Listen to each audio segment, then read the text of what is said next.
Oke semuanya, kembali lagi sama Wom 2 di sini. Iya, gua tahu. Akhirnya setelah 2000 abad, gua kira lu ke isekai bang, dan komen-komen sejenis lainnya. Yah, musim ini gua agak ngaco gara-gara ngurus ABCD. Tapi perlu kalian inget aja nih ya, kesibukan gua agak mereda di musim depan nanti, alias Fall 2023. Jadi, kalian tunggu aja gimana nantinya. So, pada video kali ini, gua bakal ngelanjutin alur cerita dari ASCP Bocil Ubanan Pecinta Cemilan. Dan karena episodenya agak banyak, makanya durasinya agak gue panjangin. Tapi sebelum kita mulai, push dulu like dan subrek di bawah, sekalian juga share sebanyak mungkin agar gue bisa upload rutin kayak sebelumnya. Karena dompet gue bergantung pada maksudnya, kebahagiaan dompet gue bergantung sama kalian semua. Oke, langsung saja. Semir rambut kalian jadi warna putih, pakai semir sepatunya bapak kalian, dan inilah dia, Okashina Tensei episode 4 sampai dengan ke-7. 金がない。 Scene awal dibuka dengan menampilkan desa mortal yang sedang dibangun ulang akibat insiden invasi para bandit sebelumnya. Nampaklah Pakas, Sid dan juga Pas yang lagi berunding soal keuangan desa mereka yang lagi sangat sekarat karena pembangunan ulang desa mereka yang sangat tinggi. Pakas pun sampai berpikiran untuk meminjam uang ke desa atau kerajaan tetangga. Namun Sid menolaknya karena meskipun ada, bunga yang akan mereka berikan akan sangat tinggi. Pas yang menyarankan untuk meminjam uang dari keluarga besar ayah atau ibunya, namun hal itu ditolak oleh Pakas karena keduanya telah memutus hubungan dengan keluarga besar mereka karena masalah hubungannya dengan Bu Agnes. Sid pun tahu alasan dari keduanya yang melakukan hal tersebut, gak lain karena demi cinta. とにかくだ。金がない。 Singkat cerita, di tengah Pas yang sedang berkumpul dengan Lumi dan juga Mark, mereka berdua minta Pas untuk mengajarkan dan juga menunjukkan sihirnya di saat itu juga. Pas yang menuruti mereka berdua meminta Lumi dan juga Mark untuk menggambar apapun di tanah. Mark nampak menggambar belut iguana yang katanya seekor naga, sedangkan Lumi menggambar buah boneka sederhana. Usai menggambar, Pas nampak bersiap menggunakan sihirnya. Tensha!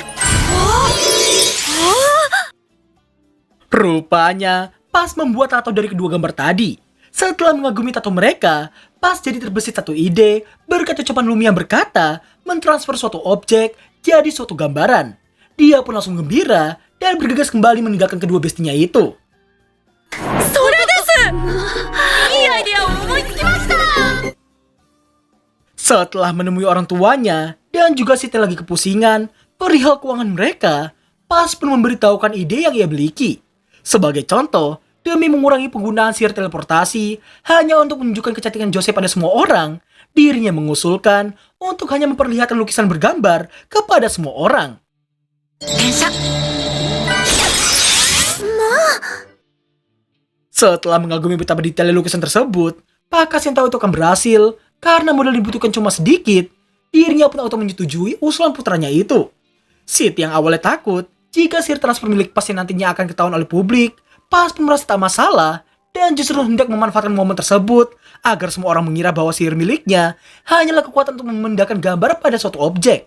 Sebagai awalan, Pakas hendak pergi ke kediaman Kontes Rates untuk mengambil imbalan atas penangkapan para bandit sebelumnya. ここの孤児は消せないかしら。 Sesampai di ibu kota Ratesvar, kediaman Kontes Rates berada, Pakas dan Pas nampak sedang diawasi oleh Kontes Rates dari atas. Dan ternyata orang ini bukanlah orang baik, karena dengan seenak jidatnya menganggap Pakas dan juga Pas sebagai orang desa biasa yang akan langsung ngacer usai dikasih duit. Setelah itu, nampaklah mereka berdua yang telah berada di hadapan Kontes Rates dan Bapak Ugly Bastard yang entah apa gunanya nih orang di mari. Setelah memberikan sapaan hormat padanya, terlihat Pakas dan juga Pas yang disambut dengan teh dan juga cemilan. Berbeda dengan Pakas yang nampak memberikan pujian pada teh yang disajikan, Pas nampak tak begitu menyukai cemilan di sana, yang tentu aja langsung membuat Rates terkejut ngeliat ekspresi wajah Pas yang sangat cepet. Singkat cerita, pada awal Kontes Rates mengira pujian Pakas pada putranya itu hanya sekedar pujian semata, namun pasti kalian tahu bahwa SCP Bocil Ubanan kita yang satu ini bukanlah sekedar NPC, melainkan seorang MC. Berkat bahasa basi yang dilontarkan oleh Kontes Rates, alur pembicaraan mulai mengalir ke arah Pas dalam sekejap mata. Pas memulai penyerangan psikologis pada Kontes Rates soal penginvasian para bandit yang menyerang wilayahnya. Di mana Pas mengaku ada lebih dari 100 bandit yang menyerang dan membuat para bocil juga ikut melindungi desa. Pas rupanya berbohong soal jumlah mereka yang sebenarnya cuma 50 orang saja. Penyerangan awal untuk mendapatkan negosiasi berujung pada celakanya kontes Retes itu sendiri, di mana pas mempertanyakan kebenaran soal para bandit yang sebenarnya berasal dari wilayah Retesvar. Namun karena Retes tahu tujuan pas ialah kompensasi, ia memutuskan untuk pura-pura gobloy. Namun hal itu malah memperburuk situasi yang ada, di mana secara nggak langsung pas mengancam akan menyerahkan para bandit ke istana kerajaan untuk investigasi lebih lanjut. Merasa terancam, kontes Retes yang belum mau menyerah malah berspekulasi bahwa para bandit itu kemungkinan besar lari ke wilayah Mortel usai ditumpas oleh pasukannya. Pas yang merasa ada di posisi yang menguntungkan, terus mencecar kontes Retes tanpa henti sama sekali. Akan tetapi, Retes tetap tidak mau mengaku dan mempertanyakan bukti untuk memperkuat ucapan pas barusan. 同じ族であるという根拠がございました。 Sentakan barusan malah menjadi senjata makan tuan. Karena pas dan sang bapak ternyata membawa pedang dari salah satu bandit yang terdapat lambang keluarga kontes Retes yang terukir jelas di atasnya. Pas menyimpulkan bahwa pasukan Retes telah gagal dalam menumpas para bandit sebelumnya. Dan hal itu membuat para bandit terus menginvasi banyak desa, termasuk desa Mortel mereka. Kontes Retes yang telah terpojok cuma bisa berterima kasih karena Pas yang berkata dirinya dan juga sang bapak yang tak ingin membuat keributan dengannya. Dan sebagai ganti untuk menutup mulut serta imbalan penumpasan para bandit sebelumnya, Pas meminta kompensasi yang setimpal untuk hal tersebut. Ucapan Pas jelas membuat kontes Retes merasa Pas tidak seperti bocil pada umumnya. Dan akhirnya, negosiasi kompensasi pun disepakati di angka 150 emas. 130枚。もう一声。150。結構かと。 Setelah terpojok seperti tadi, kontes Retes akhirnya menyadari bahwa pujian Pakas pada putranya itu bukanlah sekedar pujian kosong belaka. Retes nampak terus melotot ke arah Pas yang dirasa terlalu mengagumkan. Bersama dengan itu, kehilangan 150 koin emas dirasa bukanlah apa-apa jika dibandingkan dengan kehilangan kepercayaan kerajaan. Selesai mengkonfirmasi jumlah emas yang diterima, kontes Retes nampak menjabat tangan Pas sembari memuji betapa hebatnya skill negosiasi Pas tadi. Dirinya pun turut menanyakan nama Pas karena belum mengetahuinya. ペイストリーと申します。覚えておくわ。 Sebelum pergi, Retes tak lupa bertanya soal ekspresi Pas dikala minum dan juga makan teh serta cemilan yang tadi disuguhkan. Pas pun mengaku cemilan yang disuguhkan tadi dirasa terlalu manis baginya. Sang bapak harus dibuat ketar-ketir di saat menyadari tombol goblo SCP bocil ubanan putranya aktif karena membicarakan soal cemilan. Kontes Retes dan juga Pak NPC gak guna itu pun cuma bisa melongo mendengarkan tiap ucapan Pas yang kelewat jujur. Sebagai penutupan, Pas berniat memberikan oleh-oleh untuk kontes Retes. Dirinya dapat menunjukkan selembar kain dan bersiap dengan sihirnya.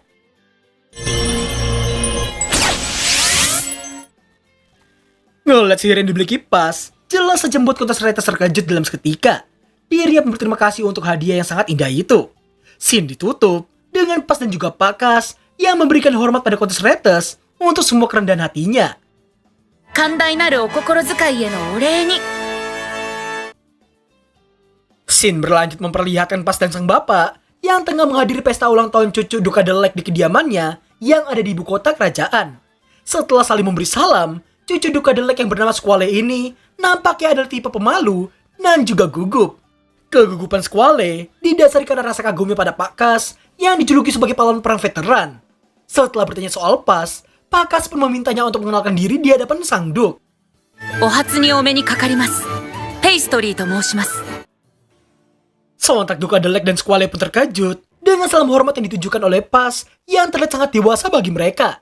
Setelah cukup lama berbincang, mereka pun sampai pada titik pembahasan soal Pas yang bisa memakai sihir seperti sang bapak. Semua orang yang menghadiri pesta itu pun nampak terkejut karena jarang-jarang bapak dan anak bisa diberkahi suatu sihir.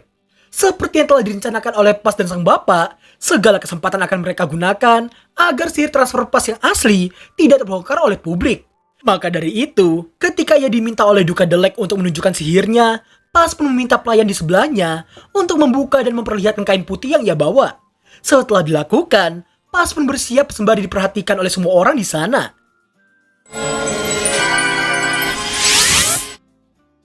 Sontak semua orang termasuk Duka Delek pun terkejut dan menyimpulkan bahwa sihir Pas ialah sihir pembuat gambar.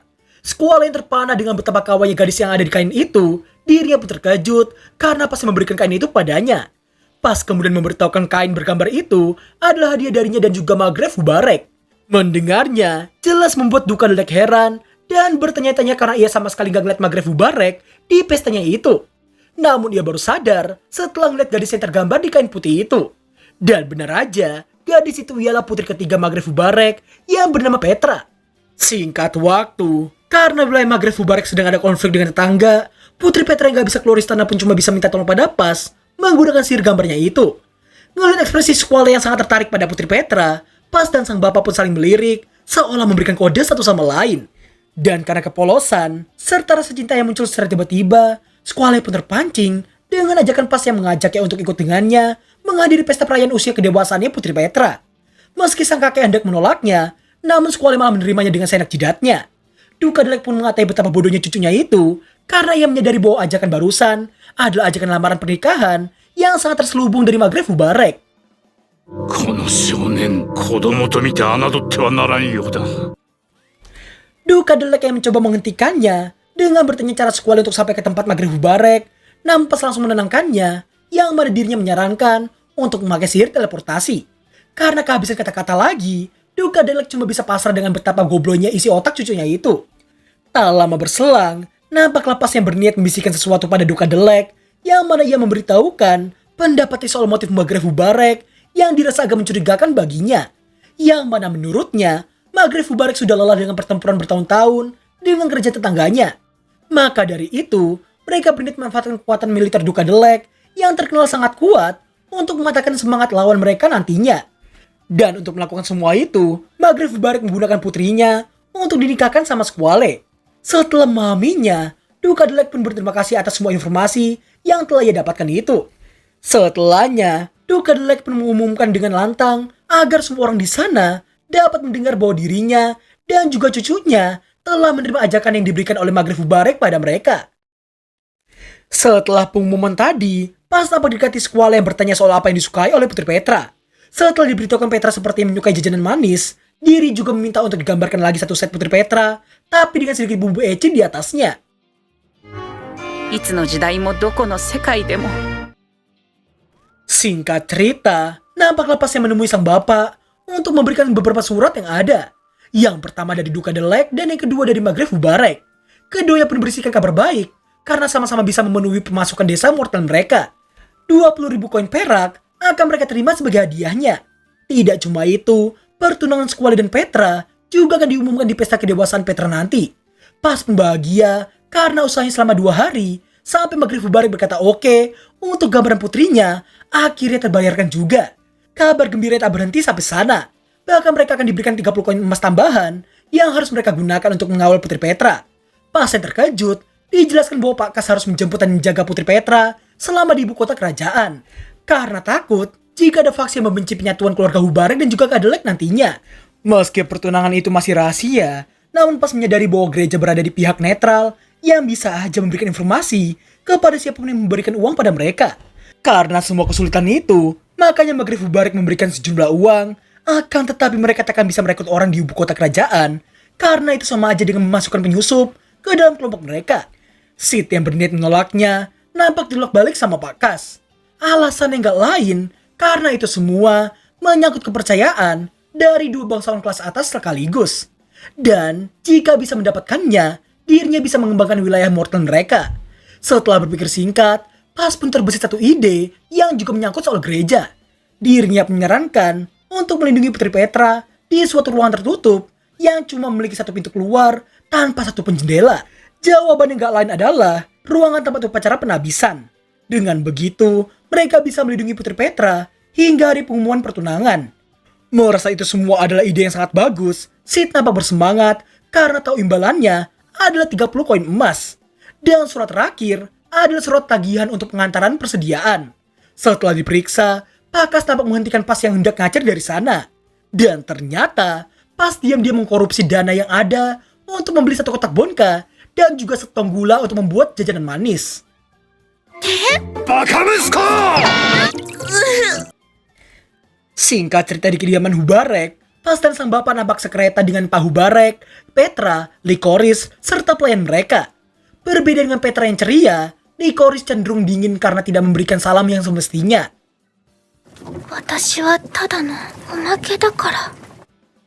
Di tengah perjalanan, nampaklah beberapa orang yang sangat mencurigakan yang seperti mengincar kereta kuda Maghreb Hubarek yang baru saja melintas di depan mereka. Sesampai di gereja lokal, Pakas dan juga Pak Hubarek nampak turun duluan untuk memeriksa situasi yang ada. Keheningan di sana nampak pecah dalam seketika karena secara tiba-tiba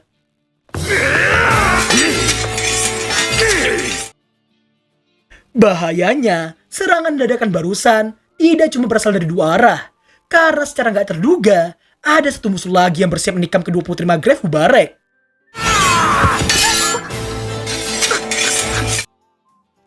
Untungnya, pas mampu menghentikan serangan assassin itu tanpa masalah sama sekali. Licorice yang melihatnya pun cuma bisa terdiam memandangi dirinya. Namun dikala sedang menghadapi satu musuh lainnya nampak siap menerjang pas yang jelas membuat Licorice menjadi khawatir padanya.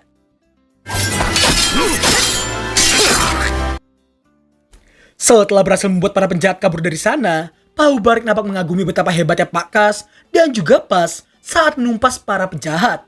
Meski telah berlalu, tapi ketakutan masih tergambar jelas dari wajah Petra dan juga Licorice. Pas yang melihatnya pun cuma bisa mewajarkannya saja. 無理もないか。 Di tengah perjalanan menuju ruang penabisan, Licorice yang kesulitan berjalan nampak meminta bantuan pada sang kakak.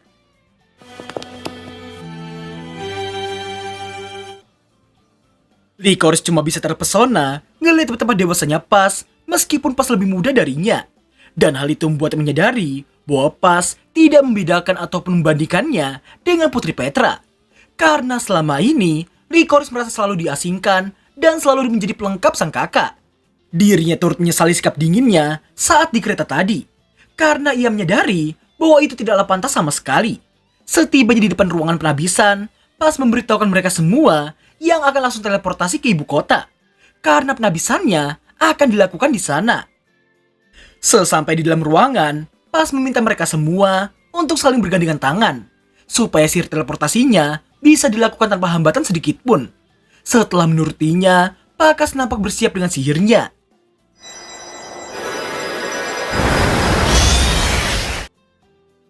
Petra dan Licorice pun terkejut karena mereka semuanya telah tiba di gereja ibu kota dalam sekejap mata. ようこそ、王都へ。 Scene beralih ke suatu kediaman yang mana nampaklah seorang mantan bangsawan yang ingin mengembalikan kejayaan keluarganya yang dulu pernah dijatuhkan oleh keluarga Kadelek. Demi mewujudkan hal itu, ia nampak meminta bantuan pada banyak bandit untuk menculik Putri Petra dari keluarga Maghreb Hubarek. Dan ternyata orang ini juga telah mengetahui soal pernikahan Putri Petra dan juga Squale.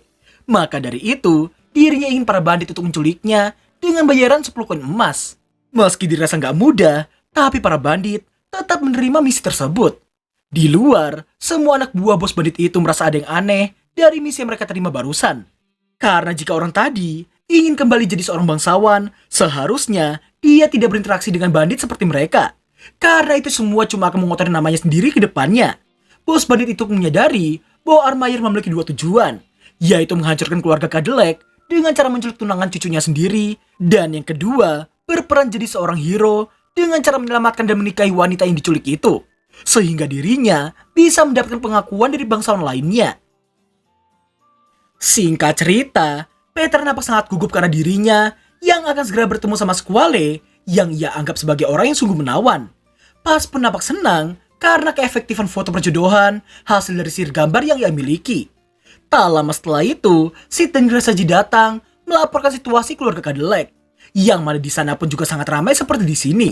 Dan bahkan banyak bangsawan yang berasal dari tempat yang sangat jauh turut hadir di sana. Sid juga melaporkan kontur yang ia minta untuk menunggu di sana. Pas kemudian diberi tugas untuk menemani Licorice di saat Petra melakukan upacara penabisan nanti. Mendengarnya, Pas nampak mendekati Licorice dan mengajak buat beristirahat di ruang tamu. Sid pun menggoda Pas yang jelas membuatnya amuk-amukan karena tak pengen disamakan dengannya. Pakas yang tak pengen putranya tercemari kegobloyan bawahannya itu nampak mewakili Pas untuk mengomelinya. terlihat kepala staf angkatan darat yang bernama Vezhen datang untuk menjemput Putri Petra. Setelah Putri Petra dan bapaknya pergi, Pakas dan Sid merasa agak lega karena satu tugas mereka telah selesai. Namun Pakas tetap meminta Sid untuk jangan sampai lengah. Sid yang lebih khawatir pada Pas karena membayangkan seorang lelaki yang berduaan di suatu ruangan bersama seorang gadis, ditakutkan ada Saiton yang menghasutnya untuk melakukan sesuatu. Pakas pun mengetahui putranya itu yang tak mungkin melakukan hal yang aneh-aneh, dan hal itu diyakini karena ada entitas yang lebih menakutkan daripada Saiton. なぜこちらへお嬢様をお守りするのが役目ですの。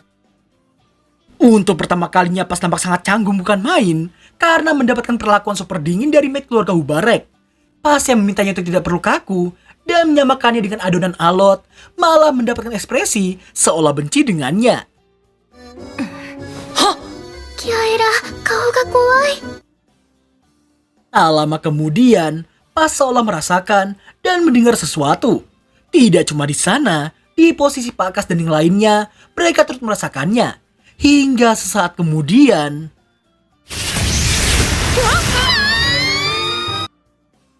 Mendengar suara teriakan barusan, jelas saja membuat Pakas dan yang lainnya masuk dan sangat terkejut dengan lubang besar di hadapan mereka. Dengan panik Kaira memberitahukan, Pasin juga ikut jatuh bersama Petra ke lubang itu. Pakas kemudian minta Sid untuk segera pergi ke kediaman Kadalek untuk menjelaskan situasi yang sedang terjadi.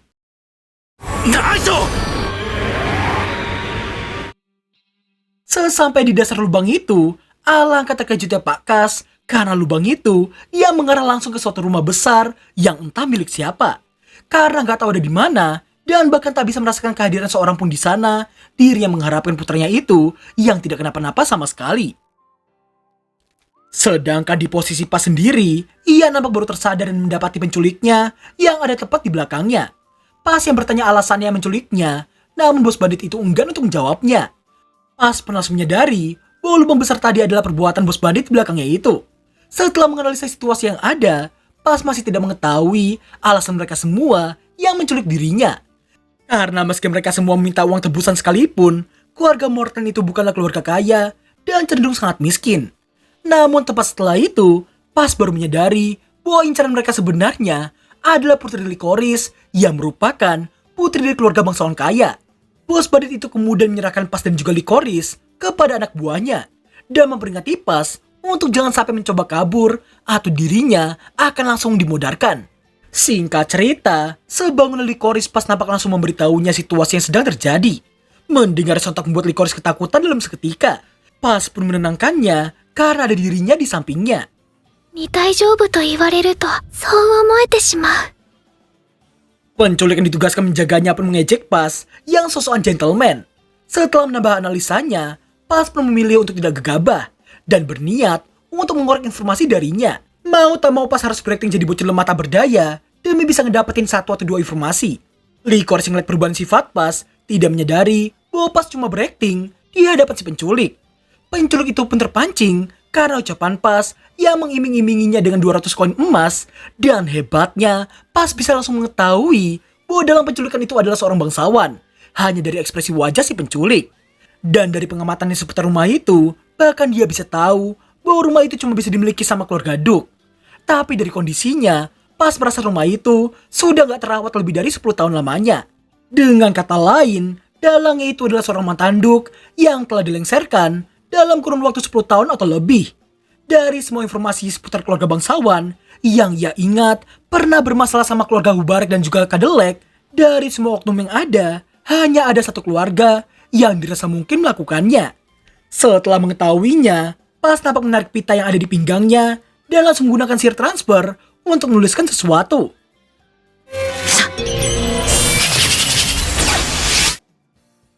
Di posisi Pakas, ia, Sid dan juga Gerasaji nampak sedang berunding untuk langkah selanjutnya. Di tengah itu semua, Kaira nampak kepanikan dan mengomel karena ketiganya nampak nyantui. Meskipun Putri Petra dan juga Pas sedang diculik, Pakas pun menenangkannya karena kepanikan akan timbul jika yang diculik cuma Putri Petra. Tetapi jika ada Pas, itu akan beda ceritanya. Meski telah diberitahu seperti itu, namun sayangnya Kaira tetap tak ingin mengerti. Hingga sesaat kemudian...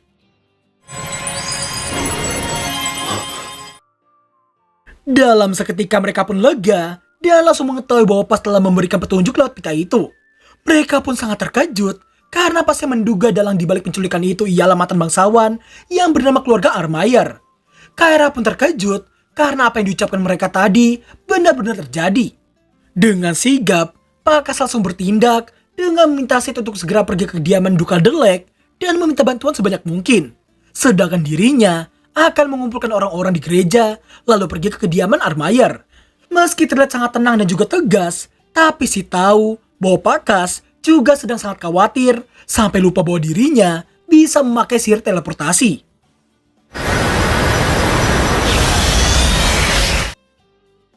Sin kembali ke kediaman Armayer.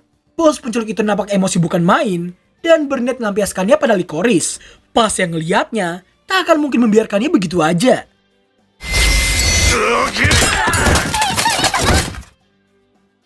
Bos penculik itu pun akhirnya menyadari bahwa mereka semua telah salah culik orang. Karena yang mereka culik bukanlah Putri Petra, melainkan adik kembarnya. Di mana saat ini acara pertunangannya sedang dilaksanakan sesuai rencana. Mendengar dan melihat amukan si bos penculik, Pas jadi mengetahui tujuan asli dari para penculik itu. Tak ingin ada saksi mata, bos penculik itu pun berniat untuk menghabisi mereka berdua di saat itu juga.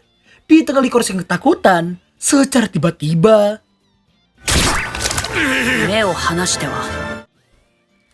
bos penculik itu pun harus dibuat terkejut karena Pas yang telah terlepas dari ikatannya dan baru aja menghabisi anak buahnya dalam waktu yang sangat singkat. Licorice terkejut, nampak ditenangkan sama Pas dan dengan sangat gentlenya Pas berniat adu mekanik melawan bos penculik itu.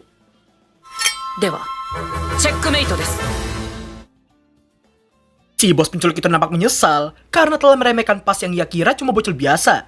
Karena gak cuma mampu melepaskan diri menggunakan pedang rusak, tapi juga mampu mengalahkan bawahannya dalam waktu yang sangat singkat. Bersama dengan itu, terdengarlah banyak suara yang berasal dari pasukan bantuan yang dipimpin sama Pak Kas. Sontak hal itu membuat Pak Armayer menjadi terkejut bukan main melihatnya.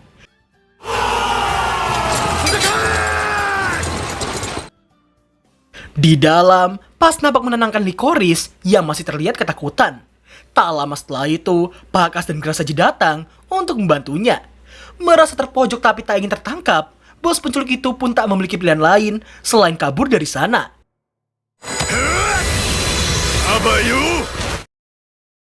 Di saat Pas yang pengen mengejarnya, dirinya nampak langsung dihentikan sama sang bapak. Di saat Licorice yang hendak mengucapkan sesuatu, namun hal itu harus terputus karena Sid dan dua kesatria datang untuk membantu mereka. Diketahui kesatria full armor ini merupakan pengawal dari keluarga Kadelek, sedangkan yang gak pakai helm berasal dari keluarga Hubarek. Kesatria Hubarek kemudian diminta untuk mengamankan Putri Licorice dari tempat itu.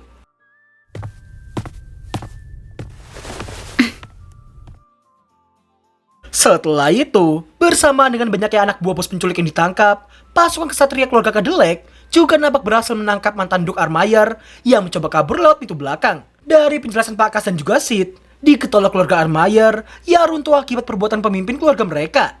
Pak Kas pun menuturkan pada putranya bahwa satu tindakan kepala keluarga akan mempengaruhi nasib seluruh keluarga. Tak lama berselang, salah satu kesatria nampak mendatangi mereka dan memberitahukan Duk Kadelek yang pengen mendengar apa yang sebenarnya terjadi. Akan tetapi sayangnya, Pak Kas dan juga Pas memiliki pola pikir yang sama, yang mana mereka tak pengen repot dan melemparkannya pada Sid untuk memberikan penjelasan. Karena dirinya dan Pas berdalih pengen mengejar bos penculik tadi.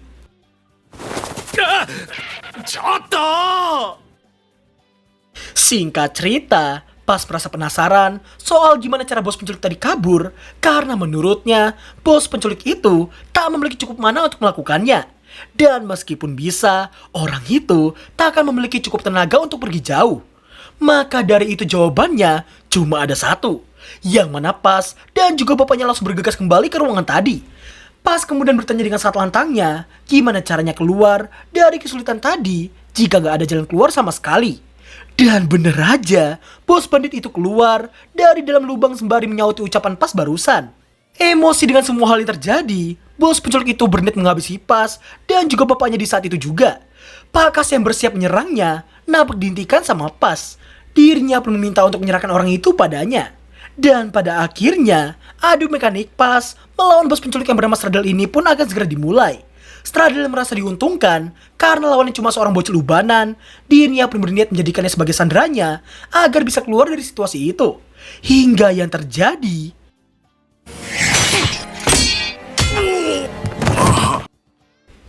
Mengira akan menang EZ, ternyata malah kalah EZ. Pakas pun segera mengikat Stradel yang masih mempertanyakan apa yang sebenarnya terjadi. Pas pun cuma memberinya saran agar tidak lengah sama sekali. Sepingsannya Stradel, Pakas terlihat mengambil pedang yang digunakan olehnya tadi. Dan ternyata alasan dari pedang itu yang bisa patah gak lain karena Pas yang telah menukarnya dengan sebuah pedang yang sudah rusak. Pakas pun akhirnya paham kenapa Pas tadi sangat pede ngajakin Stradel buat buy one dengannya. Dirinya pun memuji betapa liciknya putranya itu. Sebulan kemudian, terlihat resepsi pertunangan Squall dan Petra yang baru diadakan secara resmi di kastil ibu kota kerajaan. Setelahnya, nampaklah Pas dan bapaknya yang dihampiri oleh Duke Cadillac yang sedari tadi mencari mereka. Duke Cadillac kemudian berterima kasih pada Pas karena telah melindungi adik menantu cucunya. Singkat cerita, Pas yang penasaran akan sesuatu ingin memastikannya dengan bertanya pada Duke Cadillac. Pas pun mulai mengungkapkan rasa penasarannya itu. Mulai dari perencanaan para penculik yang dirasa terlalu sempurna, hingga kesalahan dalam menculik orang yang merusak rencana sempurna mereka tadi. Dengan dua kejanggalan itu, Pas merasa ada informasi yang secara sengaja disebarluaskan, namun secara bias. Dari arah pembicaraan Pas yang merasa adanya pihak ketiga dari semua insiden itu, Duke Cadillac pun meminta Pas untuk berhenti. Karena dia tahu bahwa Pas mencurigainya sebagai pihak ketiga yang dimaksudkan. Pas yang gak membenarkannya dengan dalih bahwa dirinya cuma bocil dengan sejuta imajinasi.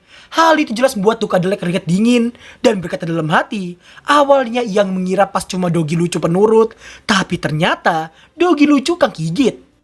Pakas yang memberi kode pada Pas untuk berhenti, dirinya pun paham dan langsung mengganti topik pembicaraan.